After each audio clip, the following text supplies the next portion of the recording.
Hello, this is Randy Clark. Hey, listen, I have an incredible story for you today on a crop circle that was formed in the middle of a dry lake bed in Oregon. It was seen in the newspapers around there in the area when this happened. Just an incredible story. If you go on Google, you can find this. It's east of the Steens Mountains there in Oregon, but just an incredible story because from 9,000 feet is what you're looking at right here, and you can clearly see what is there in front of you here. This huge pattern was scored into the dry lake bed in Oregon, and just an unbelievable story because there were some pilots that flew over the area. They're from the Idaho National Guard.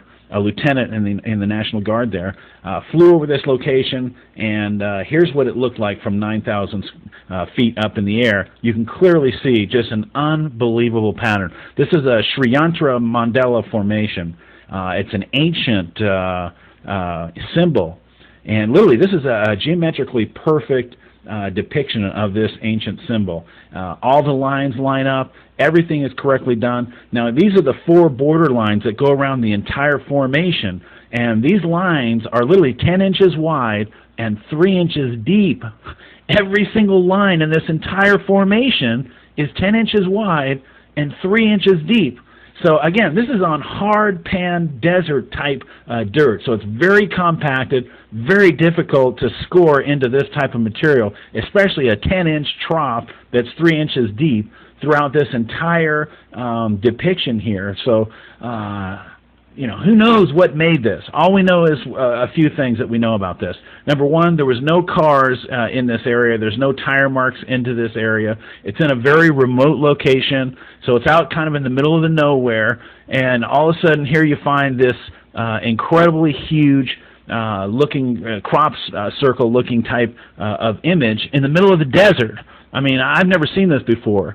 But again, this happened at a time when there was no kind of tools that you could use for this kind of a formation in 1990 and pull this off in a very short period of time. I mean, this thing had to have taken some time to be done if it was humans making something like this. However, if this was something that was non-human that did this, that had some kind of higher technology, well, you might be able to carve something like this out of the desert in no time at all, because again, the pilots hadn't seen this on the ground as they flew over this area, and this is a training area where they fly planes over all the time for the military.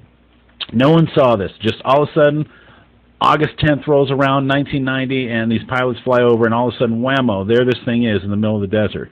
But again, this was not done by humans, it looks like, because there's no tire marks, no footprints, no kind of score marks from machines that you would think that could do something like this. So how do you make something like this in the middle of a dry lake bed? And again, this is 13.3 miles long. If you go to each one of these grooves and you measure the distance around this entire formation through all of these lines, it's 13.3 miles long. You tell me, how do you make a groove 13.3 miles long, 10 inches wide, 3 inches deep, into very compact, hard dirt? Not very easy to do.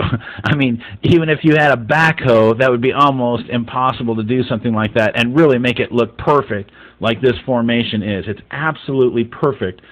Perfection in terms of the lines, the formation, and I believe there's like 7 or 8 triangles inside the center of this thing, so it's just an incredible formation, again, in the middle of a dry lake bed. So don't know who did it, but obviously someone was very talented who made this. More than likely it came from somewhere else. But hope you guys like this video. If you like, give me a thumbs up. If you want, subscribe to my channel. Go to Go For It Randy and check out my other videos as well. So hope you appreciate this video. Take care, guys.